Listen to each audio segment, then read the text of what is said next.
Good evening. आज हम लोग क्लास 10th का objective MCQ multiple choice question important जो कि हल करेंगे और कुछ बेसिक कंसेप्ट भी क्लियर करेंगे। चलिए आइए देखते हैं, सॉल्व करते हैं। वैसे पहला क्वेश्चन है कि जेड स्क्वायर माइनस 64 के शून्यांक ज्ञात करना। जेड स्क्वायर माइनस 64 का शून्यांक ज्ञात करना है, तो इसको हम इस प्रकार से हल करेंगे। Z square minus 64 equal to 0। Z square बराबर माइनस 64 को दूसरी साइड ले जाएंगे तो प्लस में हो जाएगा। स्क्वायर इधर से हटाएंगे तो इधर रूट हो जाएगा, और 64 का रूट जब हटाएंगे तो ये प्लस माइनस 8 आएगा। इसका राइट आंसर क्या हो जाएगा? ए। सेकेंड क्वेश्चन, दिए गए बिंदु P 0,6, बिंदु Q 7 0 एवं बिंदु R 5 0 में से कौन सा बिंदु x अक्ष को प्रतिच्छेदी करता है? यदि x अक्ष को प्रतिच्छेदी करेगा तो y का मान 0 हो जाएगा। y का मान 0 हो जाएगा और x का मान कुछ भी हो सकता है, 1 2 3 4 माइनस में प्लस में दोनों में हो सकता है। तो देखते हैं कि y के मान 0 किस किस में है। इसमें है, इसमें भी है। इसको बोलते हैं x, इसको बोलते हैं y। इसको बोलेंगे x, इसको बोलेंगे y। इसको बोलेंगे x, इसको बोलेंगे y। तो देखिए y का मान यहाँ 6 है, इसलिए आपका आंसर ये नहीं होगा। इसमें y का मान 0 है और इसमें y का मान 0 है, तो ये क्या हो जाएगा? यानी कि Q और R, यानी कि बोथ Q एंड R। आपका इसमें ऑप्शन कौन सा हो जाएगा? डी हो जाएगा। राइट आंसर क्या होगा? डी हो जाएगा। ठीक है, राइट आंसर क्या हो जाएगा? डी हो जाएगा। ओके, चलिए नेक्स्ट अगला क्वेश्चन देखते हैं। अगला क्वेश्चन है थर्ड में, बहुत अच्छा से बारीकी से समझने का प्रयास करेंगे। दो समपरिमेय संख्याओं के बीच कम से कम कितनी विषमपरिमेय संख्याएं हो सकती हैं? तो दो सम संख्याओं के बीच कितने विषमपरिमेय संख्या हो सकती है? तो इसका जो होगा इनफिनाइट होगा, यानी अनंत होगा। इसका जो राइट आंसर होगा क्या होगा? अनंत होगा। ठीक है, क्या बोल रहा है कि दो क्रमिक विषम संख्या आप क्या लिख सकते हैं? 3 5 7 9 ना 11 13, ये आपका कौन सी संख्या हो गया? विषम संख्या होगा। इसका HCF, तो हमेशा कभी भी विषम संख्या पूछे उसका HCF पूछे तो हमेशा एक आएगा, या आपको अभाज्य संख्या अगर दे दे कोई भी अभाज्य संख्या तो उसका HCF हमेशा एक ही आएगा। और अभाज्य संख्या में एक ऐसी संख्या है जो सम संख्या है ना, सिर्फ 2, बाकी सब विषम संख्या ही होंगे। चलिए अगला क्वेश्चन। अगला क्वेश्चन है कि दो चर का मतलब कि वेरिएंट, आप उसके जगह पर कुछ न कुछ पॉइंट्स रख सकते हैं। यानी जो चर दिया हुआ है उसके जगह पर 1 2 3 4 कोई भी संख्या रख सकते हैं। यानी कि y z में रैखिक समीकरण ay plus bz plus c equal to 0 के कितने अधिकतम हल संभव है? यानी कि आप y के स्थान पर कौन कौन मान रख सकते हैं जो कि यह 0 के बराबर है? तो बहुत सारा होगा इसमें। ठीक है, तो यानी कि अनगिनत होगा इसका आंसर। राइट आंसर क्या हो जाएगा? अनगिनत। आप रख सकते हैं अलग अलग कोई भी संख्या। अगला है कि संगत समीकरण युग्म द्वारा निरूपित रेखाएं कैसी होती हैं? तो प्रतिच्छेदी होती हैं। प्रतिच्छेदी के लिए क्या होता है? a1 बटा में a2 not equal to b1 बटा में b2। ठीक है, अब नेक्स्ट देखते हैं क्वेश्चन। चलिए 7 क्वेश्चन देखते हैं हम लोग। 7 क्वेश्चन में क्या है कि x square minus 5x plus 6 बराबर 0 का मूल। तो मूल ज्ञात करने के लिए हम बाई ऑप्शन चलेंगे इसमें। ठीक है, अब इसमें हम क्या करेंगे कि 0 x के जगह पर 0 पुट करके देखेंगे तो 0 का स्क्वायर 0 हो जाएगा, और 0 गुना 5 करेंगे तो माइनस 0 हो जाएगा प्लस 6। तो यानी कि बराबर 0 के बराबर नहीं आया, 0 के बराबर नहीं आया, तो ये आपका गलत हो गया। 3 रख के देखेंगे, 3 का रखेंगे तो 3 का स्क्वायर माइनस 5 गुना 3 और प्लस 6 बराबर 0। तो 3 3 9 माइनस 15 प्लस 6 बराबर 0, यानी कि 9 6 15 माइनस 15 बराबर 0, यानी 0 बराबर 0। ये सर्टिफाई कर दिया, यानी कि बी ऑप्शन होगा। 2 रख के देखेंगे तो 2 दूना के 4 हो जाएगा और माइनस 5 दूना के 10 और प्लस 6 6 4 10, 10 में से 10 घटा देंगे तो 0, ये भी हो गया ना। तो ऑप्शन में देखिए क्या है, बी एंड सी। तो ऑप्शन मेरा सही राइट आंसर क्या हो जाएगा, राइट आंसर हो जाएगा डी। राइट आंसर आपका डी हो जाएगा। इसको भी रखने पर 0 आ रहा है और इसको भी रखने पर 0 आ रहा है, लेकिन 0 को रखने पर 0 नहीं आ रहा। चलिए नेक्स्ट क्वेश्चन करें कि 2 लगातार विषम धनात्मक पूर्णांक ज्ञात कीजिए जिनके वर्ग का योग 202 है। वर्गों का योग यानी कहने का मतलब 15 का वर्ग करेंगे तो 15 का वर्ग करेंगे, फिर 17 का वर्ग करके और जोड़ेंगे और देखेंगे कि 202 आ रहा है कि नहीं। आप इसको एक और आसान तरीका से बना सकते हैं। किस प्रकार से, कुछ नहीं, यूनिट डिजिट यानी इकाई अंक। इकाई अंक, इसका इकाई अंक ही है, इसका इकाई अंक है, तो इसका वर्ग कर देंगे। तो वर्ग करेंगे तो 5 का करेंगे तो 25, 25 के 5 लिखना है आपको, 7 का 7 49 यानी कि 9 लिखना है। इसको जोड़ दीजिए, 9 5 14, यानी इकाई अंक कितना है 4, और इकाई अंक इसमें कितना दिया है 2, तो आपका ये नहीं होगा। ठीक है, 9 का करेंगे तो 81, 81 के 1 और प्लस 11 के करेंगे, 11 घरे के हिसाब से 121, 121 के 1 लिखेंगे, 1 और 1 जोड़ेंगे तो 2, इसमें तो 2 आ रहा है। चलो चलिए और आगे हम चेक कर लेते हैं सबको। 3 का स्क्वायर करेंगे 9, 5 का स्क्वायर करेंगे 5, जोड़ेंगे 14, तो 4 आ रहा है, ये भी नहीं। 11 के करेंगे तो 1 आएगा, 1 का स्क्वायर 1, 3 का स्क्वायर 9, जोड़ेंगे तो 0 आ जा रहा है। तो यानी कि आपका इकाई अंक पर कौन सा किसका रहा है, बी का ऑप्शन। बिना सॉल्व किए हुए बना सकते हैं, तो कोई फॉर्मूला पर इस्तेमाल नहीं करना है, डायरेक्ट यूनिट डिजिट, ये सेकेंडों में हो जाएगा। निम्नलिखित में से कौन सा एबी का समांतर श्रेणी नहीं है। समांतर श्रेणी होने के लिए क्या होना चाहिए कि आपको सार्वअंतर इक्वल होना चाहिए, बराबर होना चाहिए। सार्वअंतर क्या होना चाहिए, बराबर होना चाहिए, यानी दो पदों के बीच का अंतर, जैसे देखिए ये है 2, ये दोनों के बीच का अंतर 2, ये दोनों के बीच का अंतर 2, यानी एपी में है इसमें 8, इसमें 8 और इसमें 8, इसमें भी है। और कहा पूछा है नहीं है, किसमें नहीं है, तो नहीं वाला होना चाहिए ना। 10 में यानी कि +4 करेंगे, इसमें +4 करेंगे, इसमें +4 करेंगे, यानी ये भी है। इसको देखेंगे, 1 में कितना जोड़ेंगे 3 जोड़ेंगे, और इसमें कितना जोड़ेंगे 5 जोड़ेंगे, इसमें कितना जोड़ेंगे 7 जोड़ेंगे, इसमें कितना जोड़ेंगे 9 जोड़ेंगे। देखिए यहाँ पर सबका अलग अलग अंतर डिफरेंस आ रहा है, ये नहीं है, यानी कि आपका राइट आंसर नहीं है तो नहीं ही होगा। इसका नहीं वाला कौन सा है, ये है, बाकी सब एपी में है, ये भी एपी में है, ये भी एपी में है, ये भी एपी में है, लेकिन इसका आंसर नहीं पूछा, क्वेश्चन में नहीं पूछा है तो आंसर भी नहीं वाला होगा। चलिए अगला देखते हैं। 1 4 7 10 के 28वें पद का मान ज्ञात करें। तो जब भी इस प्रकार से 28वां पद बोल रहा है तो आप इसको कम समय में बनाने की कोशिश कीजिए। किस प्रकार से बनाएंगे, बेसिक तरीका से उस प्रकार से बनाइएगा तो थोड़ा सा लंबा समय लगेगा, और लंबा समय लगेगा तो टाइम का बचत नहीं होगा, टाइम का बचत नहीं होगा तो आप और अन्य क्वेश्चन पर समय, जिस पर बड़ा बड़ा क्वेश्चन है 5 नंबर या 3 नंबर का, उसको आप नहीं समय दे पाइएगा। तो यहाँ से समय उसको बचत करना है। तो बचत करने के लिए क्या करेंगे, 27 है, 27 से 1 कम कर देना है, जो पद पूछा है उससे 1 कम कर देंगे तो 27 हो जाएगा। और गुना, ये दोनों का अंतर, इस सब का अंतर देखेंगे तो इसका अंतर कितना है 3, इसका भी अंतर 3 और इसका भी अंतर 3 है, यानी 3 से गुना करना है। और 3 से गुना करने के बाद पहला पद को, यानी एपी का प्रथम पद है ए, तो इसको आप जोड़ देंगे तो गुना करेंगे तो कितना हो जाएगा 81, प्रथम पद कितना है 1, जोड़ देंगे तो कितना हो जाएगा 82 आपका आंसर।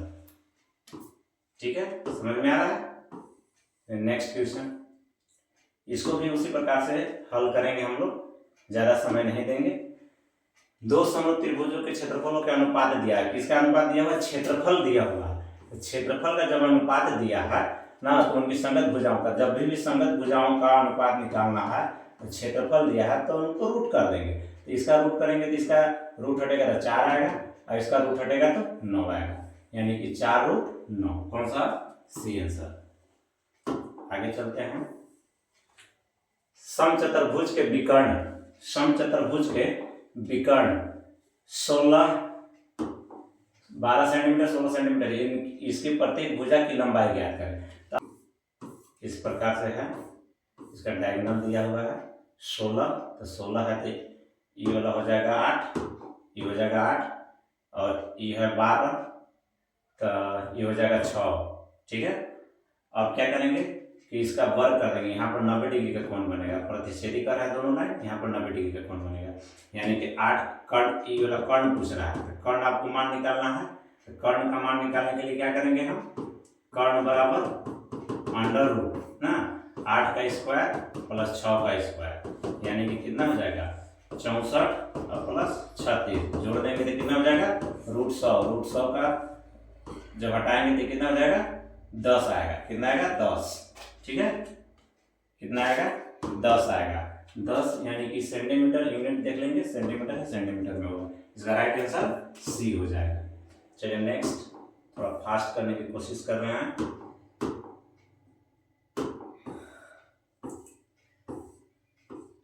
दो अक्षों के प्रतिच्छेदी बिंदु को क्या कहते हैं? दो अक्ष, जैसे कि मान के चलिए कि एक अक्ष है, एक्स अक्ष और वाई अक्ष। ये हो गया आपका एक्स अक्ष एक्स डैश, ये हो गया वाई, ये वाई डैश। ये दोनों जो हाँ कटता है उसको मूल बिंदु बोलते हैं, मूल बिंदु। देखिए इसमें मूल बिंदु कौन सा है, निर्देशांक मूल बिंदु आपका बी आंसर हो जाएगा। राइट आंसर क्या होगा, बी होगा। चलिए नेक्स्ट आगे 14 क्वेश्चन। एक्स अक्ष से 8 इकाई युग्म और वाई अक्ष पर एक बिंदु प्रतिच्छेद P बिंदु स्थित है, तो बिंदु P का निर्देशांक ज्ञात करना है। तो बिंदु P का निर्देशांक जब निकालना है, यानी इसी प्रकार से है आपका, ठीक है, ऐसे इसी प्रकार से। तो वाई अक्ष से, तो वाई अक्ष का आपका ये है, वाई अक्ष से कितना है 8 दूरी है, इधर होता है प्लस, इधर होगा माइनस में। तो जब इधर है तो अब इसी एक्स अक्ष पर है, तो इसका निर्देशांक पूछ रहा है, तो निर्देशांक में क्या हो जाएगा 8 हो जाएगा और y का मान 0 हो जाएगा। बस ऑप्शन किस में है, ए में। फिर बोल रहा है कि cos a बराबर, देखिए इसको ज्यादा समय नहीं देंगे, ये मात्र 10 सेकंड में बन जाएगा, 5 सेकंड में बन जाएगा, फॉर्मूला याद है तो। देखिए एक होता है, ट्रिक याद रखिएगा, लाल बट्टा कक्का, यानी ये होता है साइन का, कॉस का, टेन का, ये होता है कॉट का, ये होता है सेक का, ये होता है कॉसेक का। बस हो गया। देखिए कॉस का उल्टा सेक ही होता है, उल्टा कर देना है, यानी कॉस होता है ए बटा में के, यानी कि आधार बटा में कर्ण, और सेक का क्या होता है कर्ण बटा में आधार। तो आपका ये जो दिया हुआ है ये क्या है, ये हो गया आपका आधार और ये हो गया कर्ण। तो बस सेक का मान पूछा है तो इसको उलट देंगे, कर्ण को ऊपर कर देंगे, आधार को नीचे, तो यानी क्या हो जाएगा सेक ए बराबर हो जाएगा 5/3, यही आंसर हो जाएगा। ठीक है, चलिए सेक ए प्लस टेन ए और 1 माइनस साइन ए बराबर है, ये किसके बराबर? तो इसमें फॉर्मूला आपको याद होना चाहिए, यानी कि फॉर्मूला क्या होता है, तो तीन को फॉर्मूला याद रखना होगा। सेक ए क्या थी, सेक ए और टेन ए। तो हम जानते हैं कि टेन ए बराबर होता है साइन थीटा, यानी साइन ए बटा में कॉस ए। उसी प्रकार से एक फॉर्मूला होता है सेक ए इंटू कॉस ए बराबर 1। तो यहाँ पर सेक ए बराबर कितना हो जाएगा 1 बटा में कॉस ए, बस मान रख देंगे, सेक का मान यहाँ रख देंगे, यानी कि सेक का मान जब यहाँ रखेंगे सेक की जगह पर 1 बटा में कॉस ए, ठीक है, और यहाँ पर क्या है प्लस, टेन की जगह पर क्या रखेंगे साइन ए बटा में कॉस ए, ठीक है, और बराबर यहाँ पर क्या है 1 माइनस साइन ए। ठीक है, एलसीएम ले लेंगे, एलसीएम लेंगे तो कॉस ए हो जाएगा, ऊपर में क्या आ जाएगा कॉस से भागने के लिए कट जाएगा तो एक आएगा, तो एक प्लस यहाँ पर क्या हो जाएगा साइन ए इंटू, और यहाँ पर क्या हो जाएगा 1 माइनस साइन ए। अब यहाँ पर देखिए फॉर्मूला ऊपर गुना कर देंगे, यानी कि 1 प्लस साइन ए इंटू 1 माइनस साइन ए और बटा में cos A plus B into A minus B का फॉर्मूला पर बैठा देंगे तो क्या होता है ए स्क्वायर और माइनस बी स्क्वायर और बटा में कॉस ए। अब 1 माइनस एक फार्मूला और होता है, ये फार्मूला है, ये भी फार्मूला है, तीसरा फार्मूला साइन स्क्वायर ए प्लस कॉस स्क्वायर ए बराबर 1 होता है। यानी कि आप क्या करेंगे कि साइन को उधर ले जाएंगे तो कॉस स्क्वायर ए बराबर 1 माइनस साइन स्क्वायर ए होता है। इसके जगह पर आप क्या रखेंगे कॉस स्क्वायर ए अब बटा में कॉस ए, इससे कट जाएगा तो क्या बचा कॉस ए, यही आपका आंसर हो जाएगा। इतना याद करना पड़ेगा, 3 फॉर्मूला इसमें इस्तेमाल होगा, इसके बाद बन जाएगा। तो कौन सा आंसर आया इसका cos A B, right answer क्या हो जाएगा बी। चलिए नेक्स्ट, यदि कॉट ए बराबर 1 तो ए का मान क्या होगा। देखिए हम जानते हैं tan का अगर मान याद है तो tan में जो होता है tan 45 डिग्री का मान 1 होता है, तो कॉट में भी 45 डिग्री का ही मान 1 होगा। ये डायरेक्ट याद रखने वाला है, तो ये डायरेक्ट हो जाएगा इसका आंसर सी। ठीक है, समझ में आ रहा है अच्छा तरीका से। तो आगे है, जब किसी सीधे खड़े खंभे को छाया, मान लीजिए कि खंभा छाया है, एक खंभा है इस प्रकार से और इसका छाया बन रहा है, ये हो गया छाया। ठीक है, तो जितना आगे पढ़ते हैं, छाया और उसकी ऊंचाई ना बराबर है, कहने का मतलब ये भुजा और ये भुजा बराबर है। ठीक एक ही कंडीशन में होता है कि यहाँ पर 45 डिग्री का कोण बनेगा और यहाँ पर भी 45 डिग्री का कोण बनेगा, तो ये दोनों भुजा यानी बराबर भुजा के सामने बराबर कोण, ये दोनों भुजा जब बराबर है, ये इसके बराबर भी कोण 45 यानी कि 45 डिग्री, यूनियन कोण कितना होगा 45 डिग्री। ठीक है, आंसर कौन सा इसका हो जाएगा बी, ऑप्शन क्या हो जाएगा बी। ठीक है, अब 19वां नंबर में, चतुर्भुज के चारों कोणों का योग कितने डिग्री का होता है। एक फार्मूला याद रखिएगा, कितना हो भुजा का पूछेगा तो उसका फार्मूला होता है कितना हो भुज का होगा, तो इसका फार्मूला होता है n-2 इंटू 180। बस इस पर आप रख दीजिएगा, आ जाएगा। n क्या है भुजा, n क्या है भुजों की संख्या। तो यहाँ पर कितना भुजा है चतुर्भुज यानी 4 भुजा है, तो 4 - 2 इंटू 180, इसको घटा देंगे 2 गुना 180 बराबर कितना हो जाएगा 18 दूना 36, 360 डिग्री। यानी कि एक चतुर्भुज में कितना डिग्री का कोण होता है 360 डिग्री। समझ में आ रहा है, ये कंसेप्ट है, ये सब याद रखिएगा। अगला है दशमिक संख्या 111 है। दशमिक संख्या 111 क्या है 111 दशमिक संख्या, यानी कि हम लोग जानते हैं क्या चीज जानते हैं, नेचुरल नंबर प्राकृतिक संख्या 1 2 3 4 डॉट डॉट डॉट प्राकृतिक संख्या हो गया, इसमें 0 लगा देंगे तो ये पूर्ण संख्या हो गया। क्या हो गया पूर्ण संख्या, और पूर्ण संख्या हो गया। और इस सब को आप 1 लिख सकते हैं, बटा में छिपा हुआ रहता है, तो ये क्या हो गया परिमेय संख्या, यानी प्राकृतिक संख्या भी हो, प्राकृतिक संख्या भी हो गया, होल नंबर यानी पूर्ण संख्या भी हो गया, पूर्ण संख्या, और क्या बोलते हैं परिमेय संख्या, परिमेय संख्या, यानी कि ये तीनों है। 111 जो है क्या है ये तीनों है, तो इसका आंसर हो जाएगा सभी। ठीक है, कह रहा है कि किसी त्रिभुज के 2 भुजा बराबर है, 2 भुजा, एक दिया हुआ है आपका 7 सेंटीमीटर और एक दिया है 4 सेंटीमीटर। निम्नलिखित में तीसरा भुजा के माप के लिए क्या संभव है। एक फार्मूला याद रखिएगा, 2 भुजाओं का योगफल, अगर मान लीजिए कि तीसरी भुजा है तो a + b, ये बड़ा होगा c से, तीसरी भुजा से, और दोनों का अंतर a - b ना, ये छोटा हो जाएगा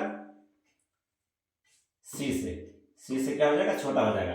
तो देखेंगे ये दोनों भुजाओं का योग करेंगे तो 7 + 4 बराबर कितना 11 हो गया, और इसका अंतर करेंगे 7 - 4 तो कितना हो जाएगा 3। कहने का मतलब कि आपका सी का जो मान होगा वो 3 से बड़ा और 11 से छोटा ये आएगा। ठीक है, सी भुजा तीसरी भुजा जो होगा वो 3 से बड़ा होना चाहिए और 11 से छोटा होना चाहिए। तो कौन कौन है? 6 बिल्कुल आ रहा है, 8 ये भी आ रहा है, 12 ये नहीं आ रहा है, 11 से बड़ा हो गया। तो इसमें ऑप्शन में क्या दिया है? A and B. ऑप्शन को अच्छा से चेक करना पड़ेगा, एक एक ऑप्शन कैसे कैसे सेट किया हुआ है। तो इसका क्या हो जाएगा? आंसर डी हो जाएगा। चलिए नेक्स्ट क्वेश्चन।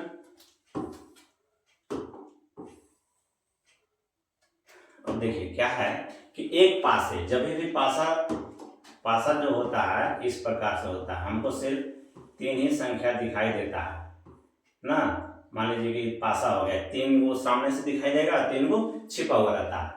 तो एक पासे को उछालने पर एक सम संख्या निकले, तो पासा पर कौन कौन संख्या होता है? 1 होता है, 2, 3, 4, 5 और 6। तो इतना कुल परिणाम हो गया। कुल परिणाम कितना हो गया? कुल परिणाम कितना हो गया? 1, 2, 3, 4, 5, 6, यानी कि 6 हो गया। इसमें क्या पूछा है कि एक सम संख्या, तो सम संख्या कौन कौन है? तो सम संख्या बोलेंगे 2, 4 और 6। तो अनुकूल परिणामों की संख्या कितना हो जाएगा?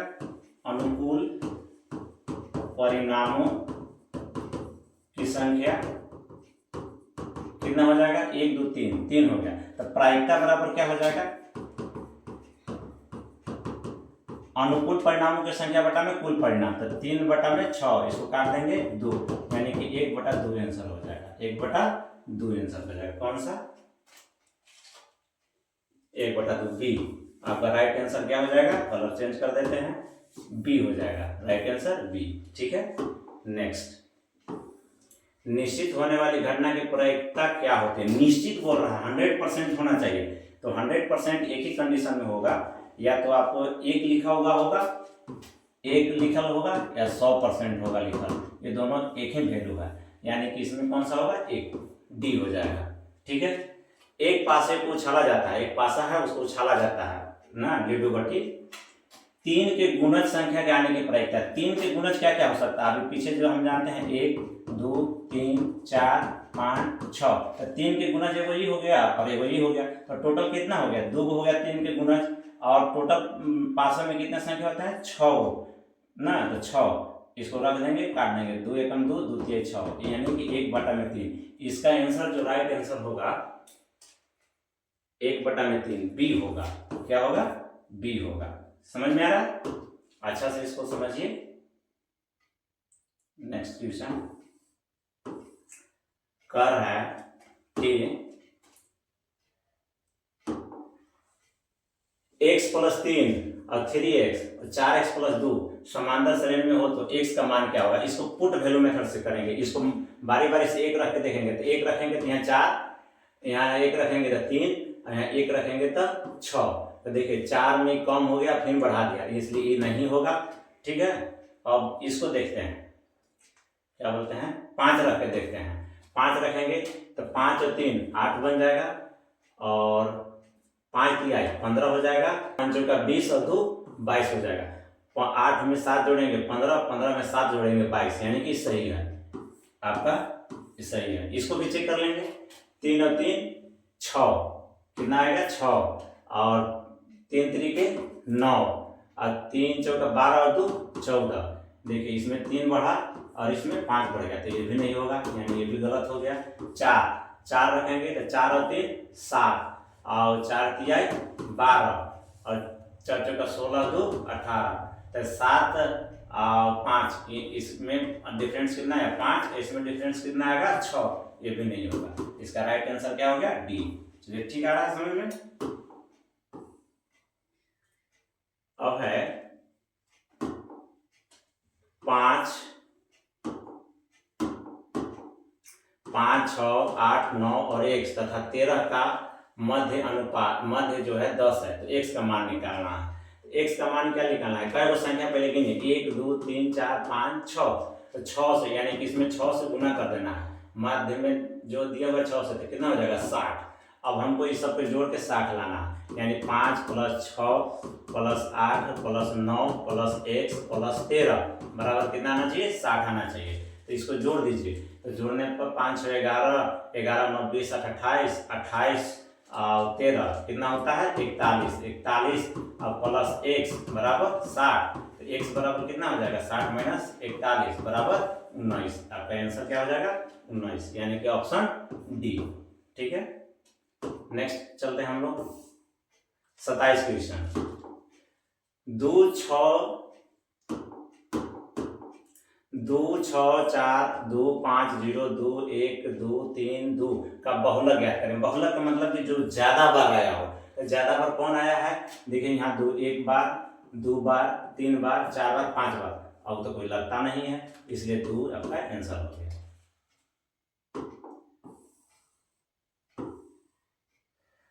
नेक्स्ट क्वेश्चन देखेंगे 8 7 12 15 10 9 11 13 14 की माध्यिका क्या होगी, यानी बीच में कौन होगा? तो इसको आप असेंडिंग ऑर्डर या डिसेंडिंग ऑर्डर में सजाएंगे। तो सबसे छोटा कौन है? 8, इसके बाद 9, नहीं सबसे छोटा 7 है। 7 8 9 10 11 12 है, 13 भी है, 14 भी है और 15 भी है। एक बार चेक कर लेंगे। 1 2 3 4 5 6 7 8 9 संख्या। 1 2 3 4 5 6 7 8 9। ठीक है, यहाँ पर देखिए इंग्लिश में ये वाला आपका गलत है। 1 2 3 4 5 6 7 को दिया, इसलिए इंग्लिश में गलत है। ठीक है, तो इसमें बीच में कौन आ रहा है? तो देखिए बीच में मैंने कहने का मतलब कि किनारे किनारे उतना होना चाहिए, एक बराबर। देखिए 4 गो इधर से और 4 गो इधर से, तो बीच में कौन होगा? 11। इसका आंसर क्या हो जाएगा? 11। और ऐसे भी कर सकते हैं, n बराबर कितना रहा? 9। तो इसका फॉर्मूला था n बराबर 9 आ रहा है, यानी कि n + 1 बटा में 2 होता है। तो 9 में 1 जोड़ेंगे बटा में 2, यानी कि 10 बटा में 2 बराबर 5वां पद होना चाहिए। तो 5वां पद आ रहा है 1 2 3 4 5, 5वां में 11 आ रहा है। ठीक है, नेक्स्ट चलते हैं। यदि दो वृत्तों के केंद्रों के मध्य दूरी उनकी त्रिज्याओं के योग से अधिक हो तो उनकी उभयनिष्ठ स्पर्श रेखा। अच्छा, उभयनिष्ठ स्पर्श रेखा हमको बताना है। मान लीजिए कि एक वृत्त है, इसका त्रिज्या है, एक और वृत्त है, इसका त्रिज्या है। अब क्या बोल रहा है कि ये दोनों जो है वो अधिक होना चाहिए, त्रिज्या से अधिक होना चाहिए, त्रिज्याओं के योग से अधिक है, तो अधिक होना चाहिए। तो इसमें स्पर्श रेखा कितना हो जाएगा? 1 2, तिरछा भी खींच सकते हैं, 3 4, टोटल कितना होगा? 4 होगा। इसका राइट आंसर क्या होगा? 4 होगा। अगर बोलेगा कि दोनों वृत्त का त्रिज्या जो है जोड़ने पर ना एक बराबर आएगा, यानी कि इस कंडीशन में आएगा, तो कितने स्पर्श रेखा खींच सकते हैं आप यहाँ पर? 1 2 3, तब 3 होगा इसका आंसर, और इसमें 4 होगा। इस टच नहीं हो रहा, ये अलग अलग हो जा रहा है। ठीक है, अब आगे चलते हैं। इसका समझ में आ गया, इसका आंसर क्या होगा? 4 होगा, 3 नहीं होगा। अब लास्ट क्वेश्चन है आज सेशन का, अंतिम क्वेश्चन। क्या है कि दो गोले के आयतन का अनुपात दिया है, दो गोला दिया है, उसका आयतन का अनुपात दिया है, उनके पृष्ठीय क्षेत्रफल का अनुपात ज्ञात कीजिए। पृष्ठीय क्षेत्रफल का अनुपात निकालना है तो आयतन दिया है, यानी कि इसको भुजा अगर हम निकालेंगे, आयतन में पता है ए क्यू होता है ना, तो इसको क्यू करेंगे तो क्यों ना कितना का क्यू है? तो 4 का क्यू है, 27 कितना है? 3 का क्यू। मेरा भुजा निकल गया, ये भुजा हो गया। तो इसका अनुपात पूछ रहा है, तो ये यानी कि पृष्ठीय क्षेत्रफल का अनुपात, इसका सिर्फ स्क्वायर कर देंगे। तो 4 का स्क्वायर कितना हो जाएगा? 16, और 3 का स्क्वायर कर देंगे 9। ये आंसर।